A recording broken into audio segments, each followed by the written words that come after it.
How do you ensure board members are feeling supported and that they belong? We do a couple of different things. We do circles, Indigenous circles with our board. We actually use a Valor Compass model, which is not completely an Indigenous model. And we bring a lot of Indigenous aspects to those circles that we do with them.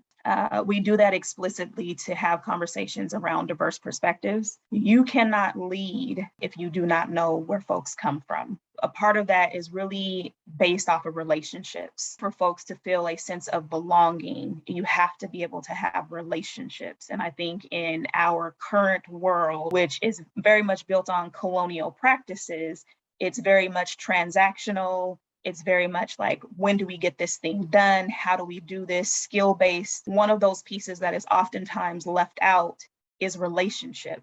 Like, if you have ever been on a board before and you're like, I don't even know all these other board members that I'm on this board with.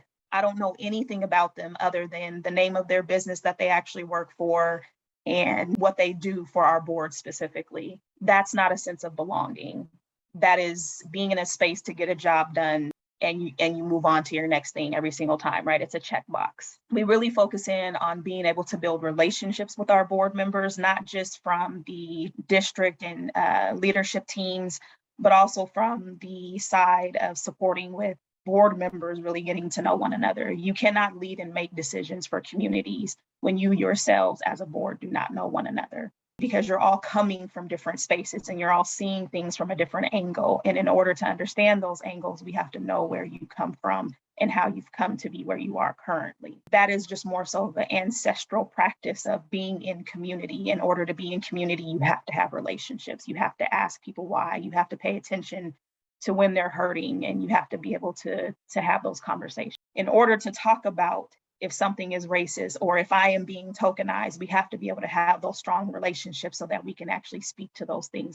We also gather together. So we have an annual event that we do with our elders, and we invite our board members to those events so that they can then interact with our elders in other spaces, especially if they didn't get to interact with all of the elders through their recruitment process. Elders are very honest. They're much like children, where they don't bite their tongue. They say what they want to say. And if they're like, this is not a good fit, honey, they will let you know in a heartbeat, right? And they'll also ask our board members, like, what are you doing? How are you supporting our community? And board members have to answer to that, right? And so that in of itself, as well as another way that you build community and that you build trust within. How are you governing to make sure for compliance, but also how are you governing to make sure that you are supporting our community the way they're supposed to be being supported?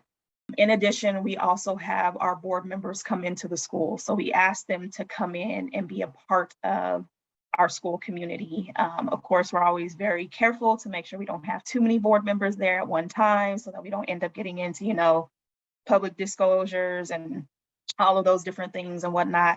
But we do invite them to come in. And our board chairs especially are very, very good about this. But they tend to just pop up and just come in. I need a place to work from today, and I thought the school would be the best place for me. Or I had some extra free time, so I'm just going to walk the school. If you are going to say that you are governing something, if you are going to say that you're responsible for making sure that folks are held accountable to what community and to what our state needs in education, the only way to really do that is to go in and be a part of that community, to see what's happening on the ground floor. You'll hear a lot of folks say, like, board members should not be in the weeds, and you shouldn't be in the weeds as a board member. However, you need to know what the weeds look like. You need to have gone through the weeds every so often so that you know when you need to weed. One of our board members was just like, I'm just going to work here for, a couple of hours, had conversations at Arrival with families. How is your experience going?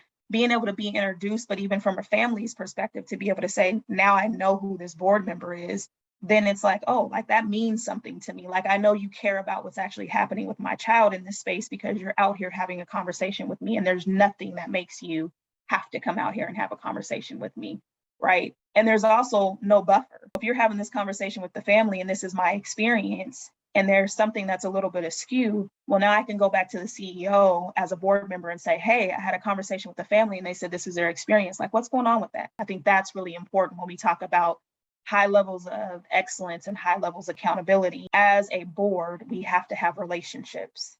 And we have to be able to be in those spaces to have those conversations. We do that work of somewhat like requiring that they come into the school so many times, over the course of the year to be a part of community, and then doing those circles so that they can learn more about who they're leading with, so they can better understand how to interact with one another, and then coming in to speak with our community and to be a part of different experiences so that they understand what the culture is of the community that they're supporting. Thank you so much, Baionne, for sharing your wealth of knowledge. Thank you for having me.